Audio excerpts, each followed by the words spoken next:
Hi, I'm Hayes. And I'm Layla. And we're blind. I bet you didn't see that one coming. Because we didn't either.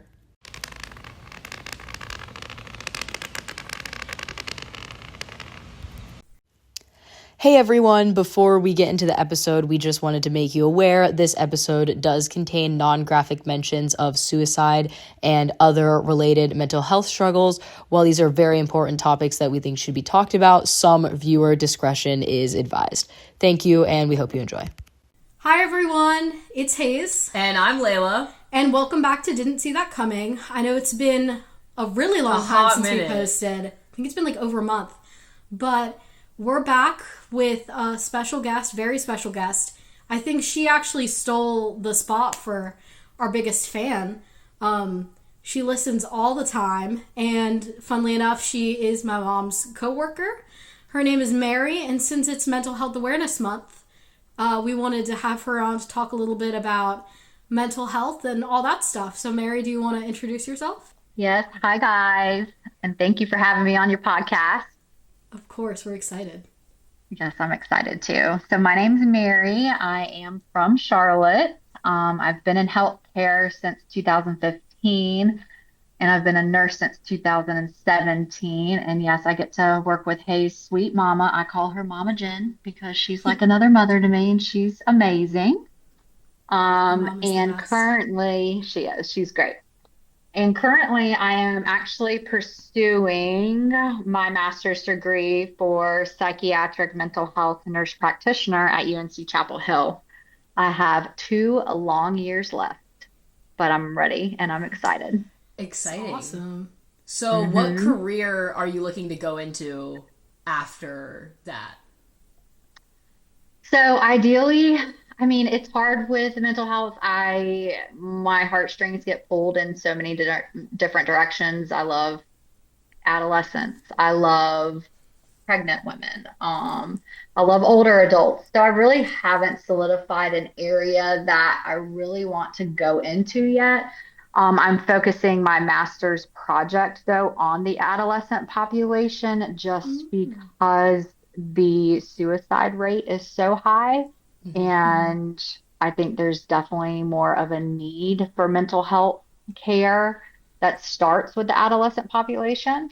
And I just think, in order to have healthy adults, you have to start with healthy children.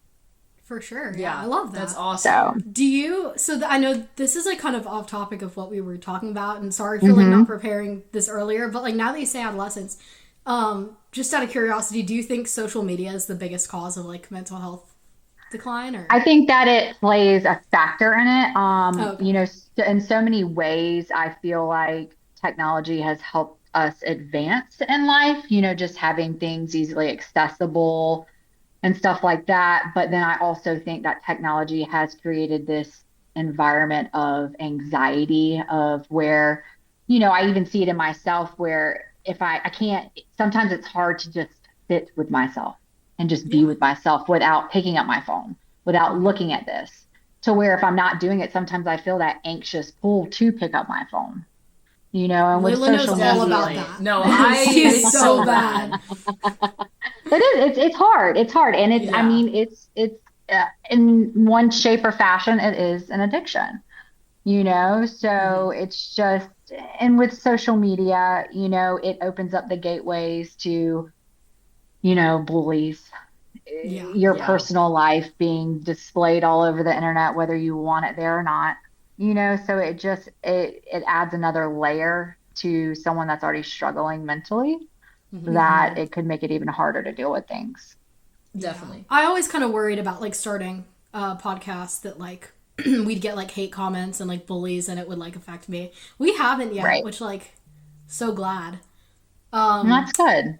But I definitely do think that if we were getting told like, oh, your podcast sucks, y'all are dumb, like that would definitely play. Right. It would damper the whole entire thing. Yeah. Yeah. And I would like want to stop. And I think it might. Oh, sorry. Go ahead. No, I don't think we're like widely spread enough to get that. And I think it might happen. If we keep going, yeah. But, I think like that I'm low-key kind of scared. I'm also glad that you're the one who reads the comments. No offense. But if you ever like don't want to read comments, well, we'll have to like switch. No, something. it's always chill. Yeah, people are really nice, luckily though. So it can be a great place, but I was just curious if you thought that that's what a lot of it was from. So I have another question. Yeah. Do you have anything that like you want to say about mental health that like you don't think is talked about enough? Because I think like there's a big stigma around like mental health, and so I was just wondering like what like are there any things that you don't think specifically? Oh, totally. I just feel like in general, mental health is not talked about enough. I feel like there's always been a stigmatism that revolves around it, and in a lot of cultures, you can be considered weak if you struggle with your mental health. So a lot of times people keep all of their emotions bottled up inside, and one day all of those emotions can consume you as well as like those around you. But with talking about the adolescent population and me doing my paper for the master's program, the second leading cause of death in the adolescent population is suicide. And in 2021, there were almost 2,000 high school age students that died by suicide. Wow. That's so, scary. And that's a big thing that I wanted to focus on too. And, Charlotte, I've grown up here. It's near and dear to my heart. And I went to high school here in Charlotte, and there have been 8 deaths by suicide since 2018. And one of them including the son of a close friend of mine. Wow. So, with that being said, just a little education when it comes to suicide, and just because I've dealt with it personally, I think there's a big misunderstanding that I would like to just kind of educate people on, and how we refer to it. A lot of times you hear people say, oh, so-and-so committed suicide. It was considered a crime many, many years ago. It's not anymore. So the proper way to address the topic is that someone died by suicide, or death by suicide, or, that person lost their life to suicide. Because I just think that saying committed suicide, it kind of frames it in a way that sounds like it was a simple choice rather than, a result of somebody like dealing with overwhelming pain or trauma or, mental health that's never been addressed. Yeah, definitely. And then I also think it causes more pain for families who are grieving that loss with the association of being a crime, or, you've also often heard too that it's a sin, but we won't get into religious things. So, but and just speaking personally, I used to be one of those people that kept like all my emotions bottled up inside. And it wasn't until I lost my father to suicide when I was 12 that I knew I needed to invest in my own mental health. And I needed to do that more. So with that said, I've been going to therapy off and on, and I've seen the same psychiatrist since I was 12. So, and I still struggle at times. And I thought I was doing great and had healed from my father's death and everything. But then I hit rock bottom again in 2020 when I lost a close friend of mine from childhood to suicide. I was out of work for 2 months trying to grasp why this was happening to me again. And, I was really just asking the one question that I think anybody and everybody that's lost someone to suicide, it's the one question we know we will never get the answer to, but it's why. Why did you do it? Definitely. Well, I think it's amazing that you're, actively trying to spread awareness about that. I absolutely love that. Instead of just, trying to help yourself, you're trying to help others deal with it. So, really, thank I you. love that. It's hard. It's It's hard. I'm sure. Yeah, and I'm sure that's hard to talk about. So, thank you for. It is, for sharing but that. that's the thing. Talking about it is healing. Yeah. And not to say it's awesome at all. Like, I want to use the word awesome for like what you're doing. Obviously, not for what you've been through and what everyone else are going through, but it's like a good thing to be like speaking against, I guess, or I'm not using the right wording, but It's okay. I get what you're saying. Okay, so I have another question for you. Do you have, just because I think we could all do better with mental health, do you have any tips for like positive mental well-being, or like what would you say for? The biggest thing to me, well, there's a few big things. It's multiple things that can help. But first of all, it's, if you are struggling, get help, talk to someone. It doesn't, you don't have to be overwhelmed with the fact of like, oh my gosh, I need to go find a therapist. I need to go find this, lean on other people, talk to someone that could possibly help you. And my biggest thing that I try to preach to people is, treat your brain as if it's as important as any other organ in your body. A lot of times we go to the doctor and they say, oh, well, you have high blood pressure, you need to take this medicine because if you don't, then this and this and this can happen. And most people take the medicine. But as soon as, a doctor says, oh, well, you might have this wrong with your brain, people automatically go into denial. And they're like, oh, well, I'm not taking medicine. I'm not doing that. I'm fine. Sure, yeah. So with that being said, I would just say, try being more present in life and moments. Exercise is huge, and it doesn't even have to be anything crazy. Go for walks. Go outside, just listen to the birds, breathe in the air, just be more mindful of like what's going on around you and be more present. And of course, girls, I'm going to say limit that screen time and that never ending doom scrolling. Yeah. Yeah. We all I joined, yeah, it's hard. And I'm guilty of it too. But my biggest thing, I joined a gym back in March, and it was probably one of the best decisions I made for myself and my mental health. I'm addicted to it now. I can't even say that I've seen these drastic changes in my body. Besides, I can do a push-up now. I've never been able to do a push-up. But I just mentally, I feel so much better. So much better. Amazing. So that's awesome. Shout out to Metabolic in Charlotte. They have started my fitness journey, and it's been wonderful. That's awesome. I love that. Yes. I have another question. This is, kind of unrelated, but since we're a blind awareness podcast, yes. I would say I'm the only person, group of people I can really speak for is the blind community. But I'm assuming most people with any type of disability, we face unique challenges that sometimes feel isolating since no one understands. And I guess personally for me, I'm a big advocate for all people with any type of disability getting therapy, specifically because of that disability, because I think there's a whole mental aspect because of that people don't talk about because they just talk about the physical challenges, not the isolation you may feel or mental struggles. Do you have any opinions on that? Do you agree, or do you think everyone in general needs therapy? I think that too. Yeah. No. So yes, I think everyone could benefit from seeing a therapist at some point in their lives, no matter what your background is, no matter where you come from, how you grew up, just anyone and everyone, because I feel like, we are forever changing and evolving day by day. And at this very moment, you could be fine, but you never know how rapidly that can shift and how, life sometimes is just plain hard. So why not get the extra support to give you the tools to navigate those hard times? I think therapy would be nothing short of a positive impact in lives of people with blindness or any other disability. I feel like therapy gives someone a safe outlet where you can openly voice your frustrations about systematic barriers that I'm sure you both have dealt with before and are still very present in the world without feeling, dismissed. It's a place that you can talk about those things. And therapy to me builds confidence in areas where we feel we lack, or in a world that can be completely unaccommodating to people with blindness or those with another disability. So no, sure. I totally agree. And I think it's great. Awesome.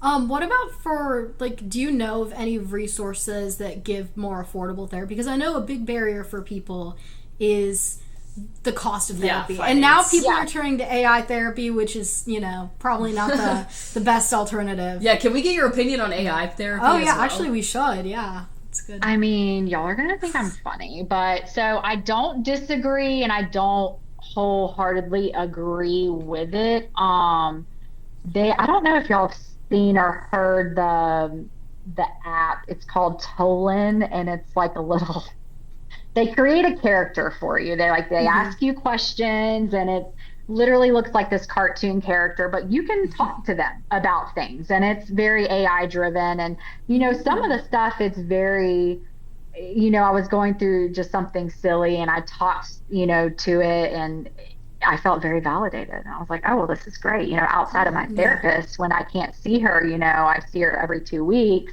I'm like, well, this is great in the meantime.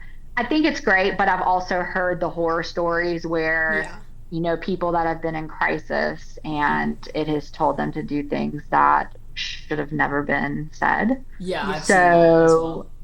I don't agree with it in that aspect. But when it comes to therapy being affordable, I think, and from my own experience, you can't just go off of what a website says. I would always pick up the phone and call. It is very discouraging when you do call and you're like, hey, well, yeah, we can see you, but 3 months from now. I would say call every therapist you can, and if you feel like you need to be on medication, call every psychiatrist office you can and just get put on the waiting list, because somebody's going to cancel. Also, just ask about their pricing structure, because even though if they don't accept insurance, there's a lot of therapists and psychiatrists that offer something called a sliding scale. And it's a flexible fee structure, and the cost of the sessions can be adjusted on, say, the client's income or their ability to pay. So I would just always call and speak to someone, and just get more information outside of what's on their website. It's really good advice. Definitely, yeah, that's really great. Yeah. And there's some local places too here in Charlotte, and one I've actually used personally that offers a discounted rate for therapy sessions, and it's through Pfeiffer University, and their campus is off of Park Road. And they offer counseling services with discounted rates as well as sliding scale. And their therapy clinics provide training. So basically it's their master level graduate students that need their clinical hours in order to graduate. So you're in a therapy setting with them, and, they are using their tools that they have learned and all that stuff, but they do family, marriage, individual, adolescent counseling. And I'm pretty sure they're 50-minute sessions. They go as low as $15. Dang. That's awesome. Yeah. That's and amazing. another resource, I have one more, and I've actually volunteered with these guys. It's Mental Health America of Central Carolina.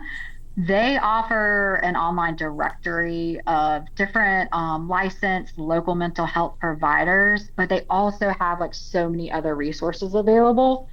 They have what would be like an in-person contact that can help someone that's, they get dispatched to people in crisis. So if you're, going through crisis and you need somebody right then and there, they have a whole team of people that they will dispatch to you to make sure that you're safe and you get the help you need. They also have suicide lines available to speak with somebody. They have many different resources for teens, such as where you can speak to someone about depression, suicide, if you're experiencing grief and loss. And then they also have a national runaway safe line that teens can call. Wow. That's Okay, amazing. awesome. I love that that's awesome. Yeah. I did not know that. Thank you. Yeah, I have some local, just for people, like I said, getting into therapy, it can feel very overwhelming. But I have some local places where if you need professional help soon, that I can send to you guys and y'all can post. Yeah. Yeah, we can we definitely would love post it to. on our Instagram. Yeah. Go check out the Instagram for that. I that's kind of counterproductive. We were just saying, Get off social media, No, we're like, go but- check our. We can put it in the podcast description too if we. Yeah. I think you can put links in there, right? Yeah, you can. Yeah. So, yeah. Well, yeah. Well, thank you so much for telling us all those. Yeah, that's Yeah, really definitely. useful. I would not have known about any of this. I know. And I live in Charlotte. So. I know. You've got to, be in that point of your life where like, hey, like I need to talk to somebody. And, I myself, even working in healthcare, I've been that person where it's like, okay, like I need help now. And I can see why some people turn to, things like suicide, because if you're in crisis right now and you can't get the help you need, then, you almost automatically feel helpless. Mm-hmm.